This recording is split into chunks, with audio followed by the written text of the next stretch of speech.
I'm Maud Wilson, 62 years young, with a lifetime of experience behind me. My silver hair was my pride flowing past my shoulders, the envy of women half my age. But on the morning of my only son Noah's wedding day, I woke to a horrifying sight in the mirror, my beautiful hair gone shaved to the scalp while I slept. Standing in the bathroom doorway, my future daughter-in-law Catherine smirked with scissors in hand. "Sorry, Maud, I couldn't let you outshine my mother today." Before I continue, let me know where you're watching from and hit that subscribe button. My relationship with my son Noah has always been special. After his father David passed away when Noah was only 8 years old, it was just the two of us against the world. I poured everything I had into raising him right, working as a school teacher by day and taking on tutoring jobs in the evenings to make sure he never felt the absence of his father financially. Noah grew into a kind-hearted, thoughtful man who always showed me the deepest respect. When he graduated with his architecture degree, he dedicated his achievement to me saying, "Mom, every blueprint I create has your foundation in it." So when Noah introduced me to Catherine 2 years ago, I was eager to welcome her into our small but tight-knit family. At first, she seemed sweet and attentive, complimenting my home cooking and asking about family photos. She had long chestnut hair, perfect makeup, and clothes that subtly announced their designer origins without being flashy. I remember thinking how put together she was, so different from my practical teacher's wardrobe and simple lifestyle.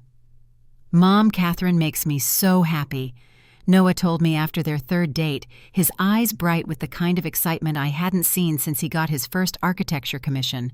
I was happy for him truly.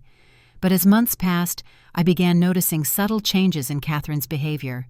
When Noah and I would start reminiscing about old times, she would interrupt with her own stories or check her phone with obvious impatience. If Noah mentioned coming over for our traditional Sunday dinner, she would suddenly remember an important engagement they couldn't miss. "Catherine just wants to build our own traditions," Noah explained when I gently mentioned her increasingly possessive behavior. "She says it's important for us to establish ourselves as a couple." I nodded and smiled, not wanting to be the stereotypical interfering mother, but inside concern was growing. When Noah proposed to Catherine after just 1 year together, I was surprised by the rush, but supported his decision.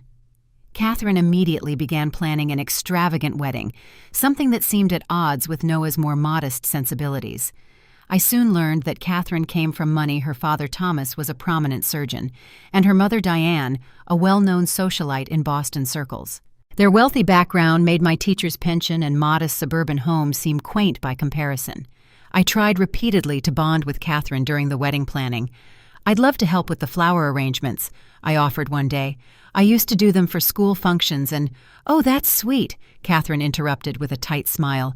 "But we've already hired the florist who did Chelsea Clinton's wedding. It's all taken care of." Each attempt at connection was similarly rebuffed. I offered family recipes, suggested meaningful readings for the ceremony, even volunteered to host a small bridal shower, all declined with various excuses. As the wedding approached, I saw less and less of Noah. Catherine monopolized his time with endless wedding appointments and social events, with her friends' gatherings to which I was rarely invited. When I did see my son, he seemed tired, constantly checking his phone for messages from Catherine. The wedding venue Catherine selected was the Hawthorne Country Club, an exclusive establishment where her parents were long-standing members. With its manicured grounds and crystal chandeliers, it was beautiful, but intimidating. Walking through it during the initial tour, I felt distinctly out of place among the oil paintings of founding members and trophy cases filled with golf achievements. "Isn't it a bit much?" I asked Noah privately. He sighed. "Catherine's parents are covering most of it, and it makes her happy." The tension came to a head at the rehearsal dinner the night before the wedding. I'd splurged on a new dress for the occasion, a simple but elegant silver gown that complemented my long silver hair, which I had styled professionally for the first time in years. When I entered the private dining room of the upscale restaurant Catherine had selected, her mother Diane gave me a once-over that felt like an inspection.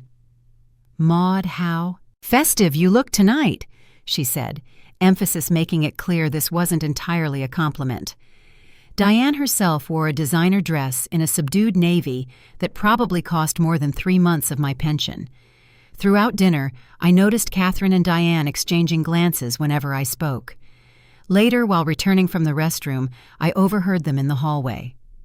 "Your future mother-in-law certainly dressed for attention," Diane was saying in a low voice. "All that hair and that sparkly dress, she looks like she's the one getting married." Catherine laughed. "Don't worry, Mom. I'll handle it. There's no way she'll outshine you tomorrow." I slipped away before they saw me, heart heavy. Back at my table, I touched the small clutch purse where I kept the special gift I'd been saving for Noah Papers for a $2 million inheritance from his father's life insurance policy and investments that I'd quietly grown over the years. David had been a brilliant financial analyst before his death, and his final gift to us was a portfolio that had multiplied over the decades. I'd kept it secret, wanting to surprise Noah when the time was right to give him and his new wife a strong start in life. That night in my hotel room, I took a sleeping pill to calm my nerves. As I drifted off, I touched my silver hair one last time and hoped that tomorrow would bring our family together rather than push us further apart. The morning of Noah's wedding dawned bright and clear. I woke early, excited despite the tensions with Catherine and her family. This was still my only son's wedding day, and I was determined to make it special for him. I stretched in the hotel bed, my mind already running through the day's timeline. Hair and makeup appointment at 9, then meeting Noah for a quick private breakfast at 10, a tradition I'd insisted on keeping. The ceremony wasn't until 2 o'clock, giving us plenty of time to prepare. I padded to the bathroom, still half asleep, and flipped on the light. The face that stared back at me from the mirror didn't make sense at first. Something was wrong, drastically wrong. My hand flew to my head in confusion, feeling the unfamiliar sensation of skin where there should have been hair. My beautiful silver hair gone, completely gone. My scalp was visible, unevenly shaved in some places, crudely cut to the skin in others. A few pathetic patches remained, making the damage look even more deliberate and cruel. "No," I whispered, my voice strange and hollow in the bathroom. "No, no, no." My hands began to shake uncontrollably. My heart pounded so hard I could hear it echoing in my ears. I turned in a complete circle as if searching for my missing hair, unable to process what had happened. That's when I noticed them silver strands scattered across the hotel room floor like fallen snow. My beautiful hair lying in sad piles by the bed near the door, trailing into the bathroom. "Good morning, Maud." I spun around to find Catherine standing in the doorway that connected our adjoining rooms. She was already in her silk bridal robe, her perfect chestnut hair twisted up in pre-styling preparation. In her right hand she held a pair of scissors that glinted under the hotel lights. "Sorry, Maud. I couldn't let you outshine my mother today." I opened my mouth, but no words came out. The shock was too complete, too overwhelming. Catherine stepped fully into my room, closing the door behind her. "You're probably wondering how I did it. I stole a keycard from housekeeping yesterday. They really should be more careful about where they leave their carts." She smiled, a cold expression that never reached her eyes. "I waited until that sleeping pill kicked in. You didn't even stir when I started cutting." My legs gave way, and I sank onto the edge of the bathtub. "Why?" I finally managed to whisper. "I told you why," Catherine said, as if explaining something to a child. "My mother was upset about how you looked at the rehearsal dinner. All that attention-seeking silver hair, the sparkly dress. Today is supposed to be about me, not you, trying to compete with my mother." "I wasn't competing with anyone," I said, my voice gaining strength as anger began to cut through the shock. "This is insane, Catherine. Noah will what?" She cut in, her voice hardening. "If you tell him, I'll say you did it yourself for attention, that you've been acting erratic for weeks, that I'm concerned about your mental health."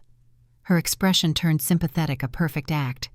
"Who do you think he'll believe, his unstable mother or his new wife?"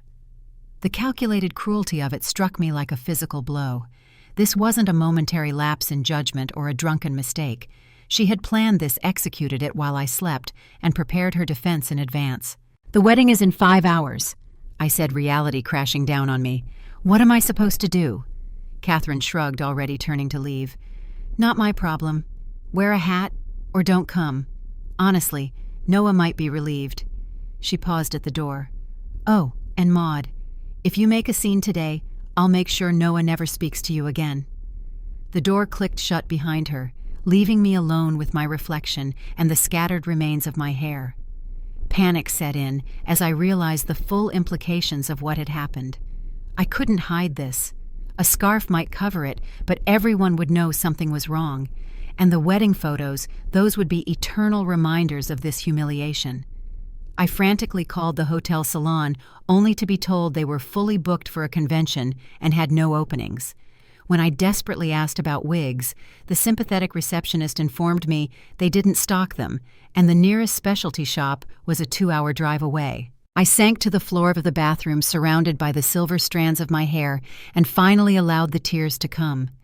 They weren't just tears for my lost hair, but for the realization that the woman my son loved was capable of such calculated cruelty. Through tear-blurred eyes, I saw the envelope containing the inheritance papers sitting on the dresser. $2 million that I'd planned to give Noah and Catherine today, a nest egg for their future together. Now I questioned everything. If Catherine could do this to me, what else was she capable of? What would she do with access to that kind of money? I picked up my phone to call Noah, needing to hear his voice to warn him. But Catherine had thought of that too. When he didn't answer, I tried again only to receive a text message moments later. "Noah's busy with the groomsmen. I'll have him call you later. Catherine." I stared at my reflection again, the stranger in the mirror staring back with red-rimmed eyes and a naked scalp.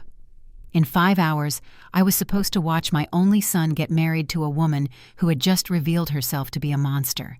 I had never felt so helpless, so violated, or so alone. The minutes ticked by with agonizing slowness as I sat motionless on the edge of the hotel bed. The shock had given way to a numb paralysis. What should I do? How could I possibly attend the wedding like this? But how could I miss my only son's wedding? My mind drifted back through the years of raising Noah alone. I remembered his first steps across our small living room, arms outstretched toward me, his face lighting up with accomplishment. His kindergarten graduation, where he proudly announced to his entire class that his mom was the best mom and dad all in one person. His high school graduation college acceptance, first architecture award, all moments where he'd looked for me in the audience needing to share his joy with the one person who had always been there. "I promise I'll always be there for him, David," I whispered, remembering the vow I'd made to my late husband as he lay in his hospital bed, cancer stealing him from us far too soon. No matter what. I reached for my wallet and pulled out the worn photo I always carried David holding baby Noah, both of them laughing at something outside the frame. David's kind eyes seemed to look back at me, giving me strength even now, 27 years after his death. My phone rang, startling me from my thoughts. It was Judith, my best friend of 30 years. "I'm about to leave for the venue," Judith said cheerfully. "Should we coordinate arrival times? I know you're probably busy with mother of the groom duties, but—" "Judith!" I interrupted, my voice cracking. "Something terrible has happened." "Maud, what's wrong? Are you okay?" The words tumbled out in a rush, Catherine sneaking into my room, cutting off my hair while I slept her threats about turning Noah against me if I told him the truth. "That little witch did what?" Judith's outrage was immediate and validating. "I'm coming over right now. Which hotel room?" "Suite 412. "But Judith, what's the point? There's nothing that can fix this in time for the wedding." "We'll figure something out," she insisted. "And Maud, this isn't just about hair. This is about stopping that manipulative woman from isolating Noah from the people who truly love him." After hanging up, I looked again at the inheritance envelope. Catherine had no idea about this money. She thought she was marrying a moderately successful architect with a public school teacher mother. What would she do if she knew the truth? Would she be even more determined to cut me out of their lives? As my shock faded, anger began to replace it. A slow-burning, clarifying anger that straightened my spine and dried my tears. This wasn't just about my hair, or even about Catherine's cruelty toward me. This was about protecting my son from a woman who had just revealed her true character in the most painful way possible. I made my decision. I would attend the wedding, but on my terms. I would not hide in shame. I would not give Catherine the satisfaction of driving me away from my son's most important day. and I would not hand over the inheritance until I was certain Noah understood exactly who he was marrying. 20 minutes later, Judith burst into my room carrying 2 shopping bags and a determined expression. "Oh, Maud," she gasped when she saw my head. "That evil little—" She cut herself off, setting down her bags and wrapping me in a fierce hug. "We're going to get through this, and that girl is going to regret the day she ever messed with you." Judith unpacked her emergency supplies, several silk scarves, a small formal hat, makeup, and even a bottle of champagne, for courage. As she worked on creating a dignified look for me, arranging a scarf into a stylish turban-like wrap, she suggested confronting Catherine immediately. "Absolutely not," I said firmly. "This isn't about revenge, Judith. It's about making sure Noah sees the truth about the woman he's marrying. If I confront her now, it becomes a she said situation, and he'll be forced to choose sides before he has all the facts." Judith nodded reluctantly. "You're right. But Maud, what if he doesn't believe you? Catherine seems like the type who can turn on the waterworks at will." "Then I'll have to accept that," I said, though the thought pierced my heart. "But I have to try. I raised him to value truth and integrity. I have to believe that will guide him now." My phone rang again, Noah's ringtone. My heart leapt to my throat as I answered. "Mom, are you okay? Catherine said you weren't feeling well this morning." His voice, concerned and loving, brought fresh tears to my eyes. "I'm managing, sweetheart. How are you feeling on your big day?" "Nervous," he admitted. "Excited, but I don't know. It's all happening so fast." I closed my eyes, hearing the uncertainty in his voice. "Noah, are you happy, truly happy with Catherine?" There was a pause, a fraction too long. "Of course, Mom. Why wouldn't I be?" But I heard it, the slight hesitation, the question he was asking himself even as he reassured me. "No reason," I said softly. "I just want you to be happy. That's all I've ever wanted." "I know, Mom. I love you." "I love you too, sweetheart. I'll see you at the ceremony." After hanging up, I looked at myself in the mirror. With Judith's help, I looked presentable. The elegant head wrap could pass as a fashion choice rather than a necessity.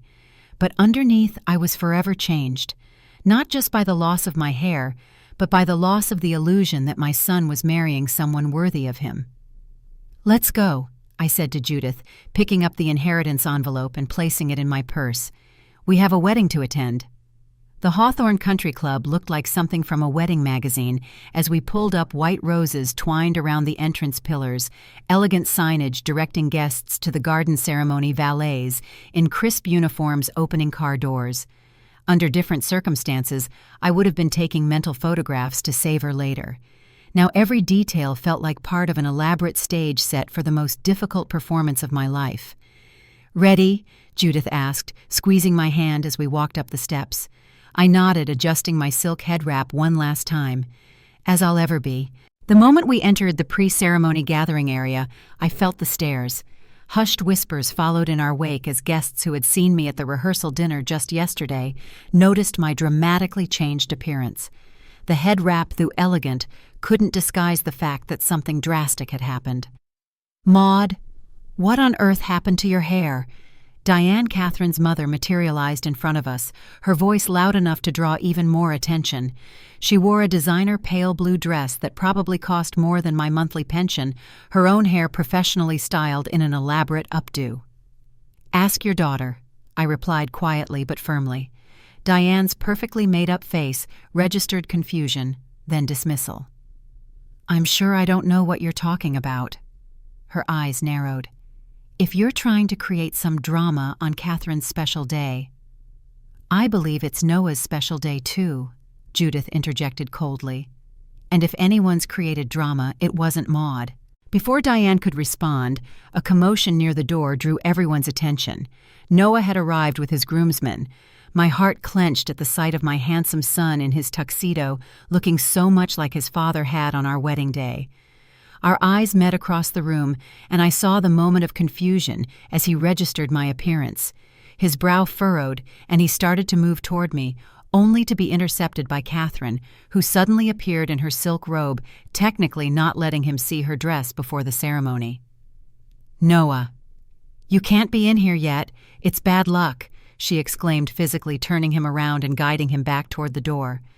Over her shoulder, she shot me a warning glance, her message clear: say nothing. As they disappeared, I observed Catherine's behavior with new clarity, the way she positioned her body between Noah and others, how she steered conversations, interrupted him, made decisions that should have been mutual. All things I'd noticed before but dismissed as wedding excitement or normal couple dynamics. Now they looked like what they were: controlling and manipulative tactics. Other family members approached me cautiously, curiosity evident in their expressions. "New look, Maud?" asked Noah's cousin Patrick. "Just a haircut accident," I said vaguely. "Nothing to worry about." As guests were directed to the garden for the ceremony, I took my place in the front row, feeling every stare like a physical touch. The string quartet played softly, the officiant took his position, and the groomsmen, including Noah, lined up at the altar. Noah searched the crowd until he found me, concern evident in his eyes. I gave him what I hoped was a reassuring smile, though my heart was breaking for what I knew would come after the ceremony. The music changed, and everyone stood as Catherine appeared at the end of the aisle on her father's arm. She was undeniably beautiful, in a designer gown that hugged her figure before flaring dramatically at the knees. Her veil was cathedral length, requiring 2 bridesmaids to manage it behind her. Next to her, Thomas looked uncomfortable in his role, his eyes darting nervously between his daughter and the assembled guests. As Catherine processed down the aisle, I noticed her frequent glances in my direction, not the nervous looks of a bride seeking approval, but quick checks to confirm her handiwork was still visible despite my attempt to cover it. Each time, a small, satisfied smile would tug at her lips. The ceremony itself was a blur of emotions. When Noah recited his vows, I saw uncertainty flicker in his eyes, a moment of hesitation that I might have missed if I hadn't been looking for it. When he promised to cherish Catherine in good times and bad, his voice wavered slightly. After the pronouncement of husband and wife, the newlyweds recessed down the aisle, Catherine practically dragging Noah past my row without letting him stop to embrace me, the traditional gesture every mother of the groom expects. The reception began in the grand ballroom, and I discovered I'd been seated at a table far from the main party, with distant relatives and work acquaintances rather than close family. Another of Catherine's calculated moves. Some people will do anything for attention at someone else's wedding. I overheard Diane saying loudly to a group of her friends deliberately within my earshot, even if it means making a spectacle of themselves. I maintained my dignity, chatting with my table companions and picking at the gourmet meal I couldn't taste. Inside, I was counting the minutes until I could speak with Noah alone. My opportunity came during the dancing, when Catherine was momentarily occupied with her bridesmaids. Noah broke away and made his way directly to my table. "Mom, can we talk outside?" I followed him to a small terrace overlooking the golf course, the summer evening still warm and fragrant with flowers. Now that we were alone, Noah's concern was evident. "Mom, what happened to your hair? And don't say it was a haircut accident. I know you loved your hair." This was the moment of truth. Looking into my son's worried eyes, I took a deep breath. "Noah, I need you to listen carefully and try to keep an open mind." I steadied myself. "Catherine came into my room last night while I was sleeping. She cut off my hair because she didn't want me to outshine her mother at the wedding." Noah's face went blank with shock. "What? No, that can't be true. She wouldn't do that." "She admitted it to me, Noah. She stood in my bathroom doorway with scissors in her hand and told me exactly why she did it." "Mom, are you feeling okay? This sounds—" "I'm not confused, and I'm not making this up," I said firmly. "I know it's difficult to believe, but there you are." Catherine appeared at the terrace doorway, her expression shifting instantly from irritation to concern when she saw Noah's face. "What's wrong?" she asked, hurrying to his side and taking his arm possessively. "My mother is saying you cut off her hair while she was sleeping." Noah said, his voice hollow with disbelief. "That's crazy, right? Tell her that's crazy." Catherine's eyes widened in a perfect display of shocked innocence. "What, Maud? How could you say something like that?" Her voice trembled with manufactured emotion. "Noah, I've been worried about your mother.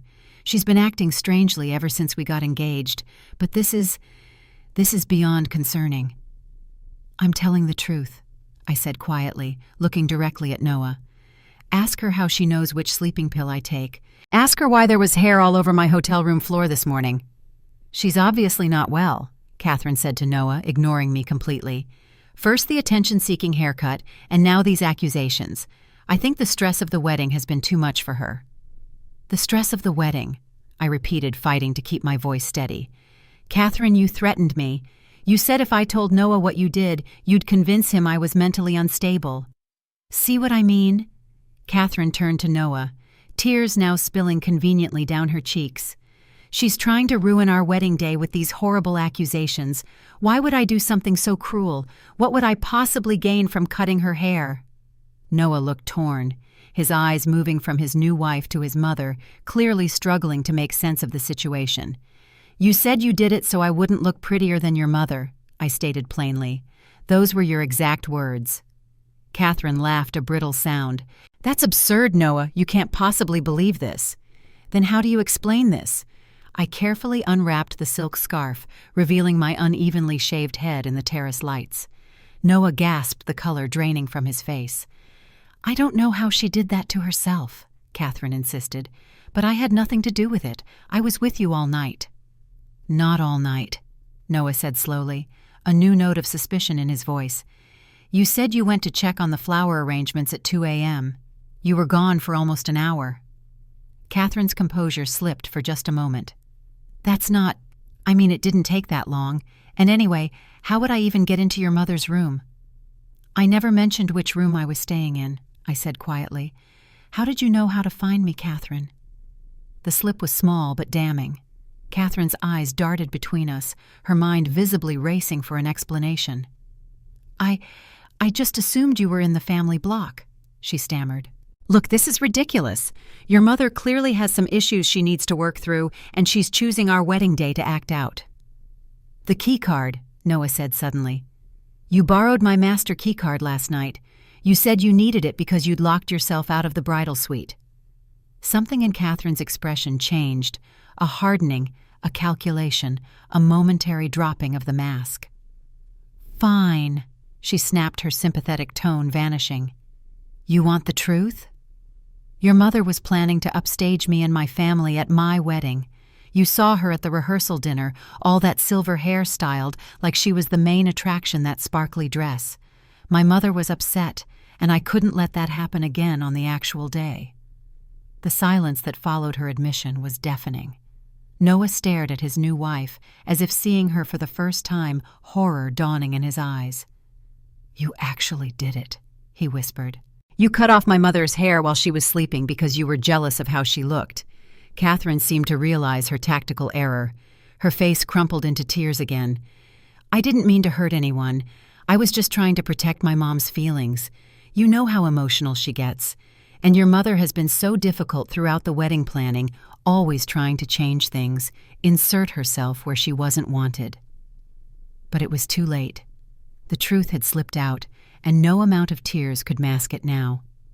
The silence on the terrace stretched painfully as the reality of Catherine's confession sank in. Around us, the sounds of the reception continued, music playing, guests, laughing, glasses, clinking, and toasts to the happy couple. But in our small corner of the evening, time seemed suspended. I can't believe you did this, Noah finally said, his voice low and controlled. To my mother, on our wedding day. Catherine's tears stopped abruptly, her tactics shifting. It was just hair, Noah. It will grow back. Your mother is making this into a much bigger deal than it needs to be. Just hair. Noah's voice rose slightly. You violated her privacy, assaulted her while she slept, and then lied about it to my face. And now you're trying to minimize it. Guests near the terrace doors had begun to notice the tension, a few curious faces peering out at the drama unfolding. You're overreacting, Catherine hissed, aware of the audience. Can we please discuss this privately? Everyone is staring. I want the full truth, Noah insisted, ignoring her request. Right now, every detail. Catherine glanced around at the growing number of onlookers, then back at Noah. Something calculating flickered in her eyes before she let out a dramatic sob. "It wasn't my idea," she cried. "My mother put me up to it. She said I needed to make sure Maud didn't steal attention from us on our special day. She's been pressuring me about everything being perfect since we got engaged." As if summoned by her daughter's words, Diane appeared at the terrace doors, Thomas reluctantly following behind her. "What's going on out here?" Diane demanded. "Catherine, why aren't you inside for the cake cutting? The photographer is waiting." "Your daughter just admitted to cutting off my hair while I slept," I said steadily, facing Diane. "Apparently on your instructions." Diane's face flushed. "That's preposterous. Catherine would never—" "I already told them, Mom," Catherine interrupted, "about the pressure you've been putting on me to make everything perfect. How upset you were about Maud's appearance at the rehearsal dinner." The betrayal in Diane's eyes was momentary, but unmistakable. "I never told you to cut anyone's hair," she snapped. "If you did that, that was your own decision." "So you admit you were upset about how I looked?" I asked Diane directly. "Well, it was inappropriate," Diane replied defensively. "All that attention-seeking silver hair, that sparkly dress. At your age, you should know better than to try to compete with the bride's mother." "Mom, please," Thomas interjected, clearly embarrassed. "This isn't helping." The gathered crowd had grown guests whispering behind hands and cocktail napkins as the family drama unfolded before them. Noah looked between his new wife and her mother, disgust evident on his face. "I need some time to think," he announced abruptly. "Alone." Without waiting for a response, he pushed past Catherine and her parents, disappearing through the crowd of onlookers. "Noah, wait," Catherine called after him, but he didn't turn back. I moved to follow my son, but Catherine grabbed my arm. "This is your fault," she hissed. "You couldn't just keep your mouth shut for one day, could you?" "Let go of me," I said quietly. "You did this, Catherine, not me." As I pulled away from her grip, Thomas stepped forward. "Maud, I am so sorry," he said, genuine remorse in his eyes. "This is inexcusable. I had no idea." "Oh, stop apologizing to her," Diane cut in. "If she hadn't been so determined to draw attention to herself, none of this would have happened." I left them arguing on the terrace and followed Noah's path through the reception. He had exited the building entirely, and I found him sitting alone on a bench overlooking the golf course, his head in his hands. "Noah." I approached cautiously, not wanting to intrude if he truly needed solitude. He looked up, his eyes red-rimmed. "Mom, I'm so sorry. I had no idea she was capable of something like this." I sat beside him, taking his hand in mine. People show us who they are in small ways before they show us in big ways. I think we both missed some signs. "I've been having doubts," he admitted. "Even before today, the way she talks down to servers at restaurants. How she cuts me off when I'm speaking. Her constant need to control everything." He shook his head. "I just told myself it was wedding stress, or that I was being too critical." "Why didn't you say anything?" "Because I thought I was just getting cold feet. Everyone talks about pre-wedding jitters, right? And I didn't want to disappoint you after all the wedding preparations and money spent." "Oh, Noah," I said softly. "I would never want you to go through with something that doesn't feel right, no matter how much money or time was invested." "I know that now," he sighed. "But what am I supposed to do? We just got married. There are 200 people in there celebrating our union." "I can't answer that for you," I said. "But I can tell you that I'll support whatever decision you make, even if it's difficult, even if it's messy." Noah squeezed my hand, about to respond, when Catherine appeared, her wedding dress billowing around her as she hurried across the lawn. "Noah, please come back inside," she pleaded, tears streaming down her face again. "Everyone's wondering where you are. We need to cut the cake." "I think the cake is the least of our problems right now," Noah replied coldly. "I know you're upset about what happened with your mother," Catherine said, her voice softening. "And you have every right to be. But there's something else you need to know." She took a deep breath. "I'm pregnant." The announcement hung in the air between us. Noah's face registered shock, then confusion. "Pregnant? But you said you were on birth control." "I must have forgotten a pill," Catherine said quickly. "I just found out yesterday. I was going to tell you tonight as a special surprise." She moved closer to him. "We're going to be a family, Noah. Isn't that what matters most?" I watched my son's face as he processed this new information, saw the conflict in his eyes. How convenient that this revelation came just when Catherine needed leverage. But I kept my thoughts to myself, knowing this was Noah's decision to make. "I need more time," Noah said finally. "This is too much to process all at once." Catherine's face hardened momentarily before she composed herself. "Of course. Take all the time you need. I'll tell everyone you weren't feeling well and had to step outside for some air." As she turned to go, Thomas appeared from the shadows of the garden path. "Catherine, your mother is making a scene inside," he said wearily. "Could you please come handle it?" "In a minute, Dad," she snapped. "Now, Catherine," Thomas insisted, unusually firm. "Before she says something we'll all regret." With a frustrated huff, Catherine gathered her dress and marched back toward the reception, leaving the three of us alone in the gathering dusk. Thomas turned to me once his daughter was out of earshot. "Maud, could I speak with you privately for a moment?" Noah looked uncertain about leaving us alone. "It's okay," I reassured him. "Take some time to clear your head. We'll be fine."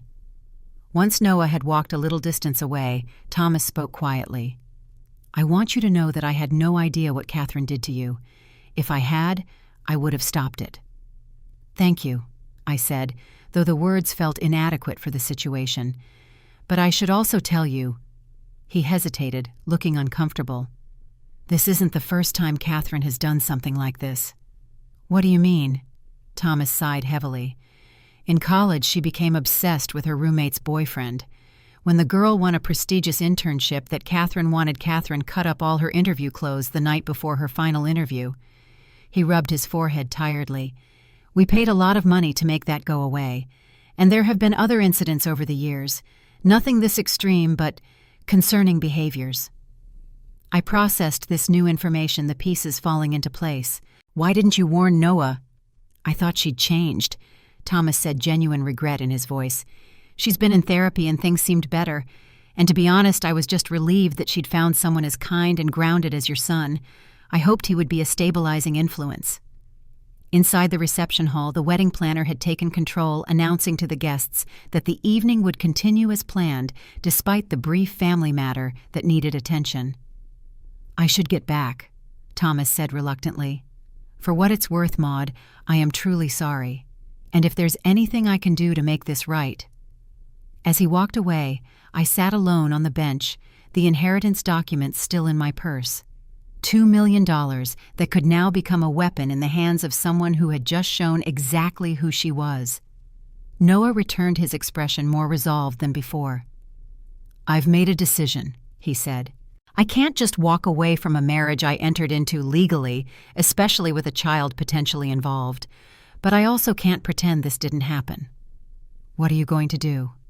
"I'm going to address the guests, let them know the reception will continue, but that Catherine and I have some serious issues to resolve before we move forward as a couple."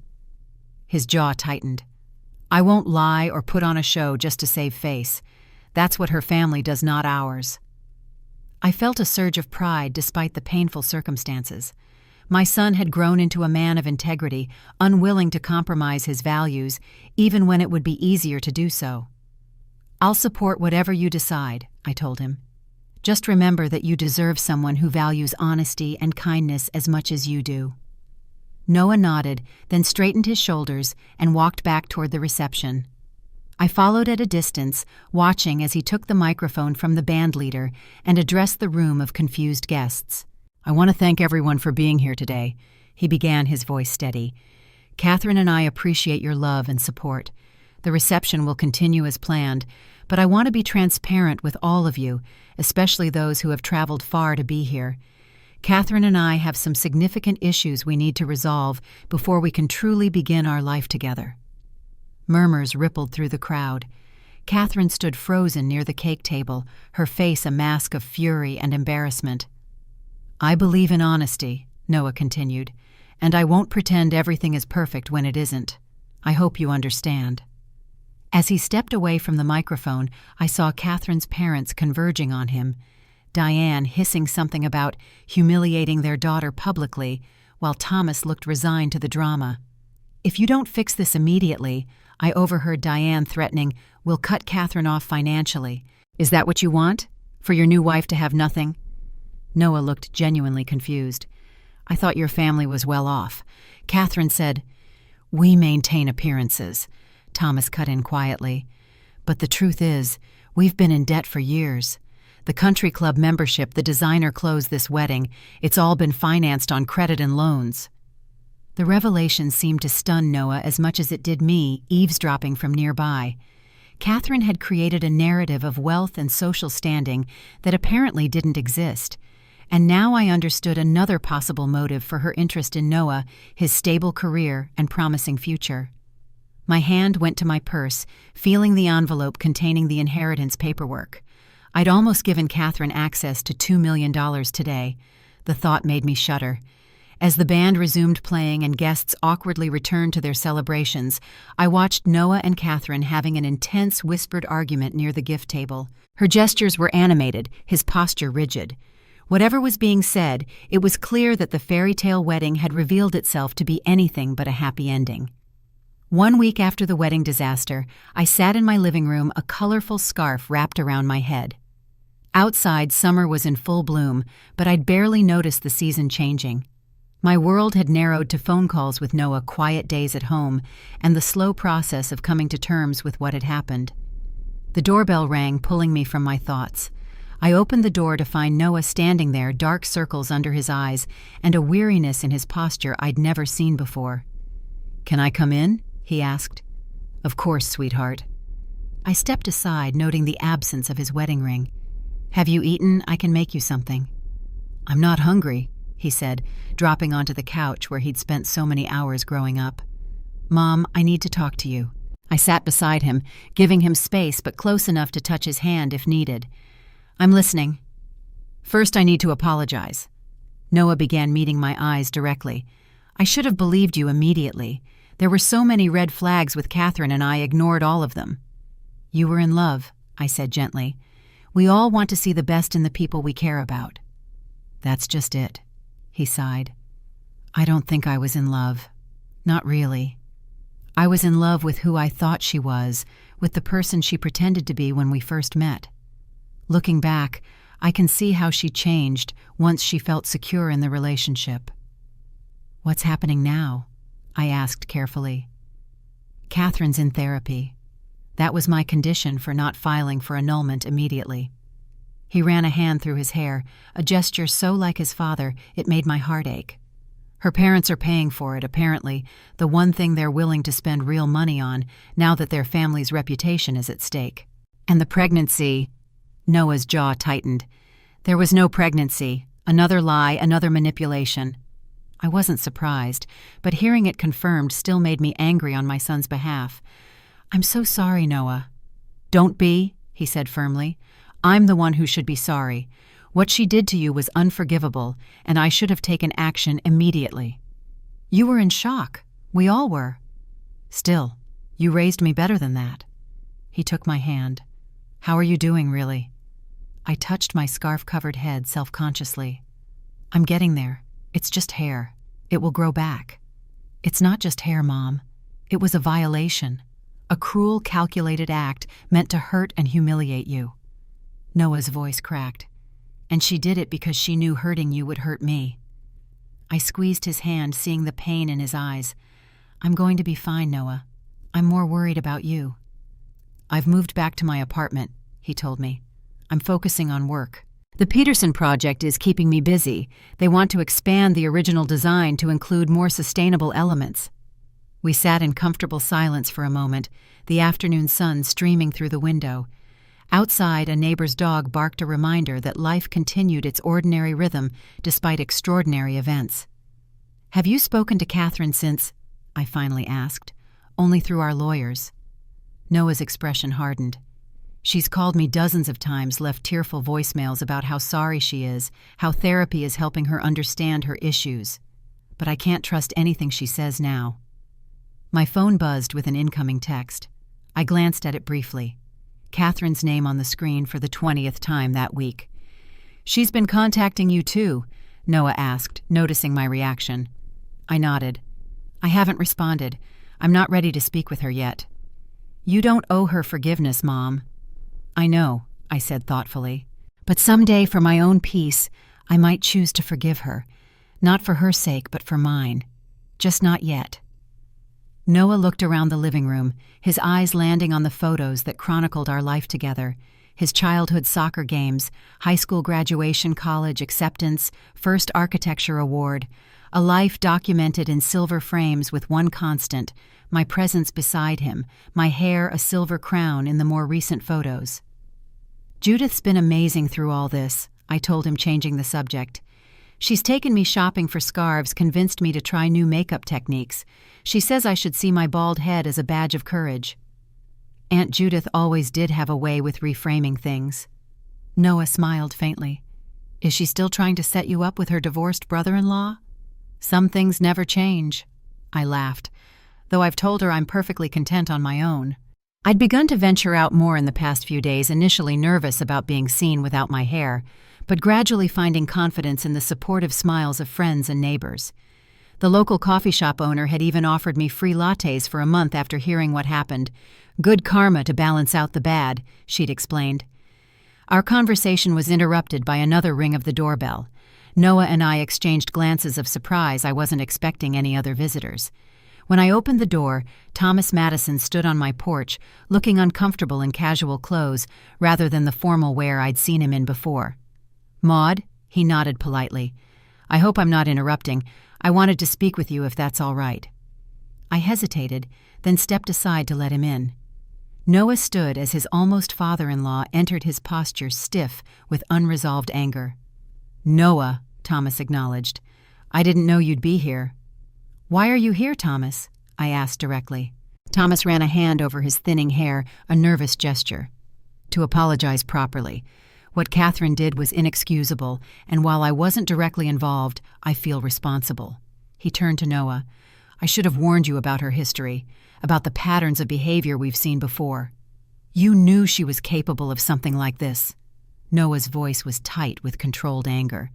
"Not exactly this, but yes, concerning behaviors." Thomas sighed heavily.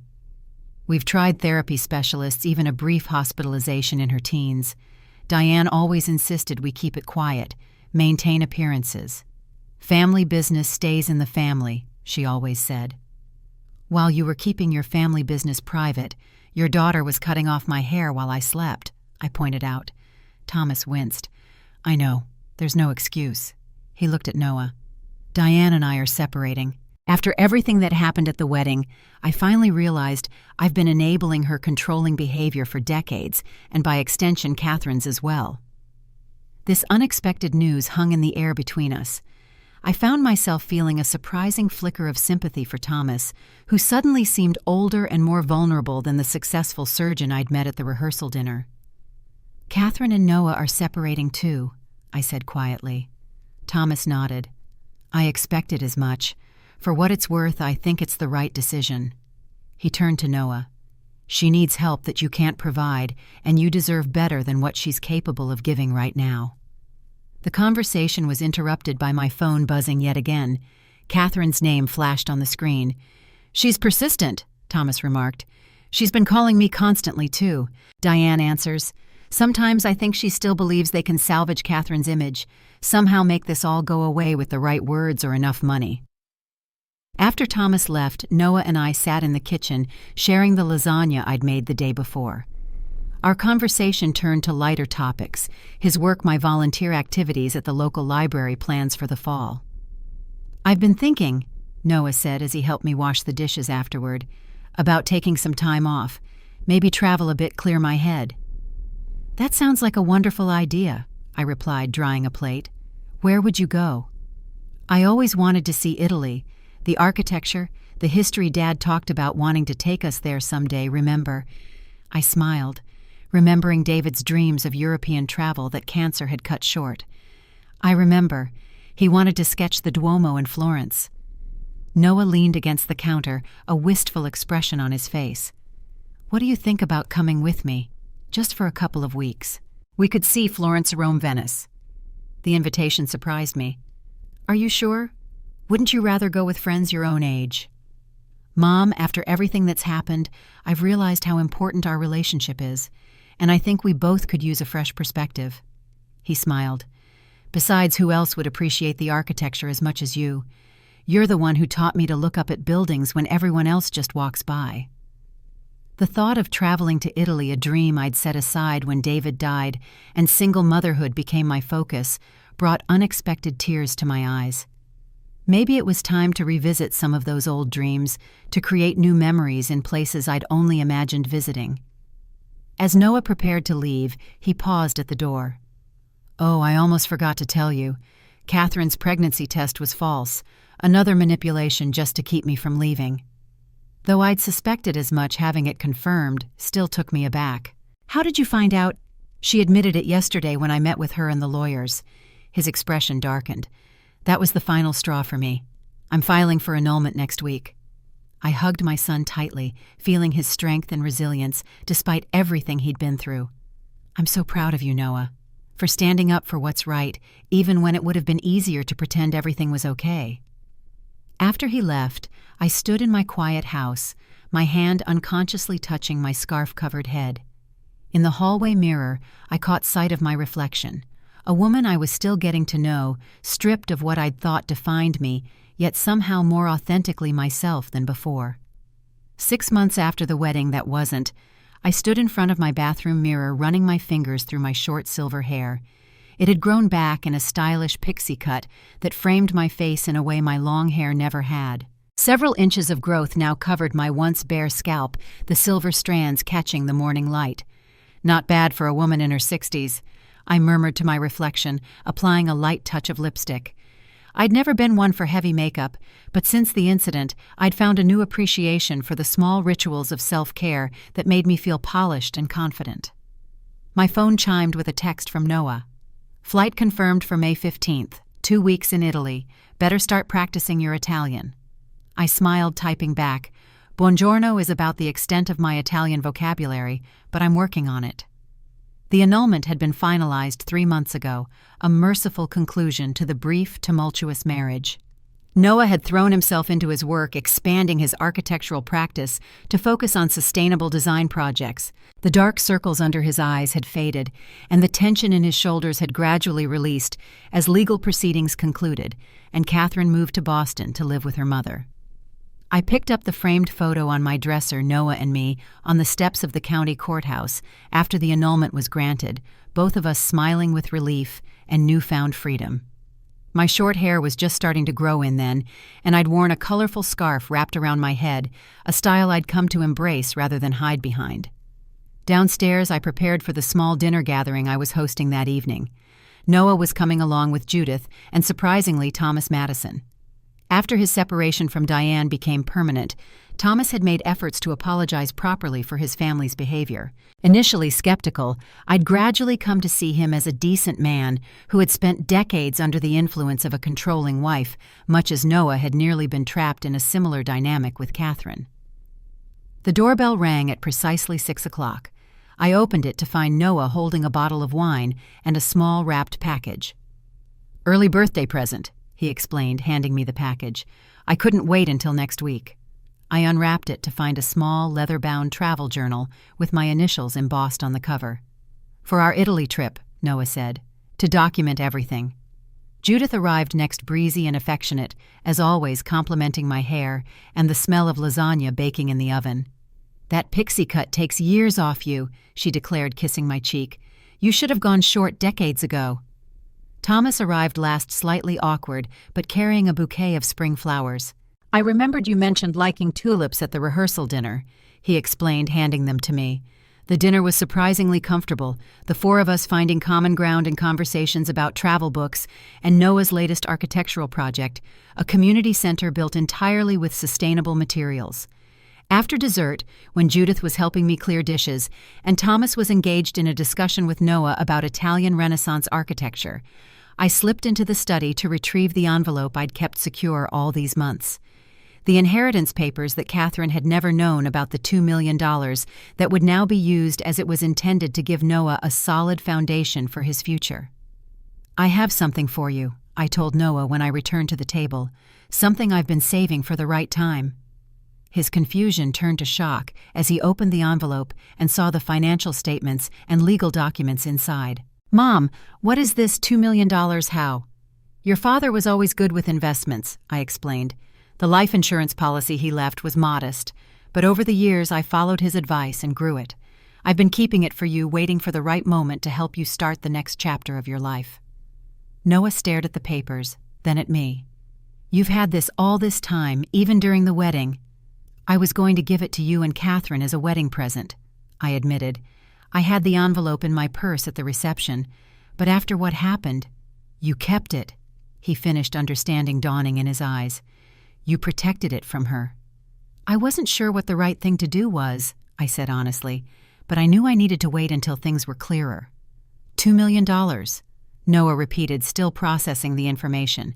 "Mom, this is incredible, but it's your money. You earned it. You grew it. You should use it for yourself. Travel, retire completely, enjoy life." I shook my head. "Your father wanted this for you, and I want it for you too." I squeezed his hand. "Though I have been thinking that perhaps we could use a small portion of it for our Italy trip. First-class tickets might be nice for a change." Noah laughed, the sound warming the room. "Deal. But the rest goes into a trust that benefits both of us. I won't take this unless you promise to let it make your life better too." Judith raised her wine glass in a toast. "To new beginnings," she offered, "and to Maud's fabulous new hair." "To new beginnings," the others echoed, and I felt a surge of gratitude for the small, genuine circle of support that had emerged from the wreckage of what could have been a disastrous family union. Later that evening, after the guests had gone, I sat alone in my living room, reflecting on the journey of the past 6 months. My phone buzzed with a text message, Catherine's name appearing on the screen. Unlike previous messages filled with excuses or dramatic apologies, this one was simple. "Can we talk in person? Just once." I stared at the message, considering. Catherine had continued therapy, according to Thomas. She'd moved away, started over in a new city. Part of me still recoiled at the thought of seeing her again, but another part recognized that full healing might require closure. After careful consideration, I typed a response.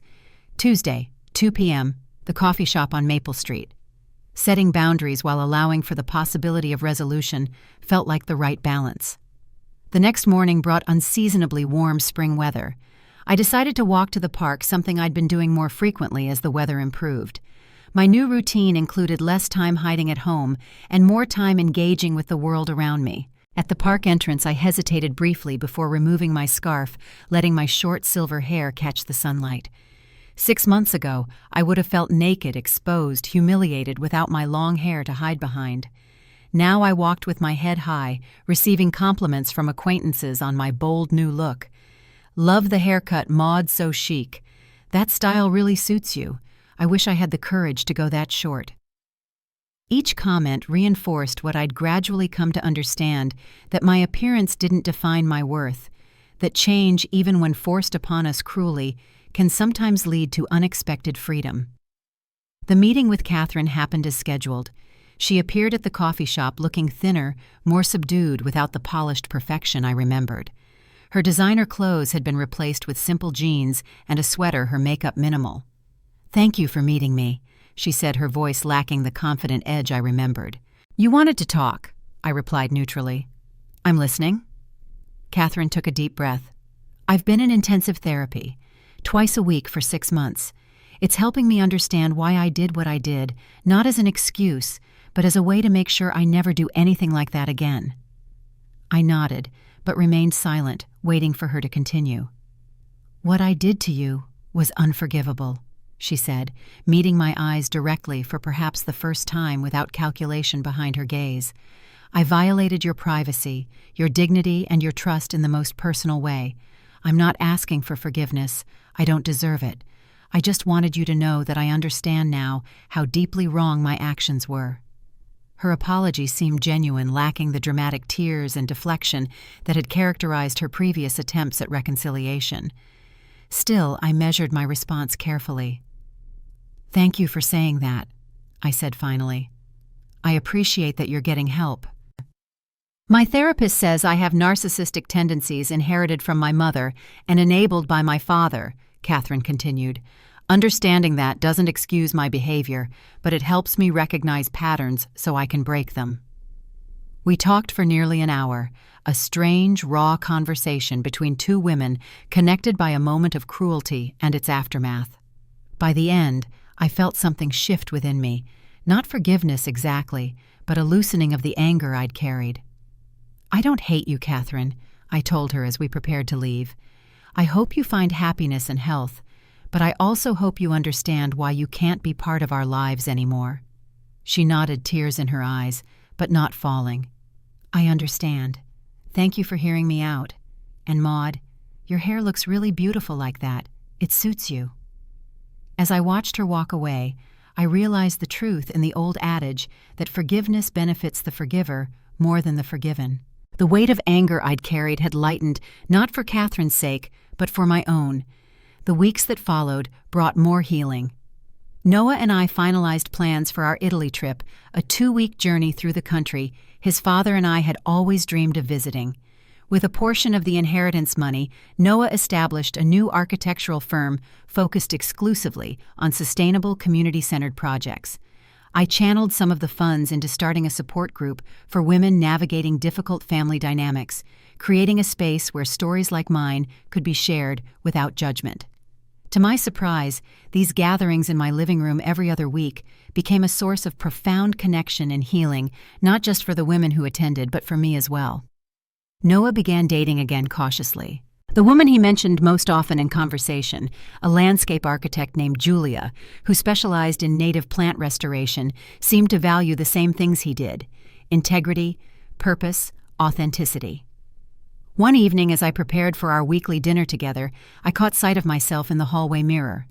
My silver hair had grown enough to style in soft waves around my face.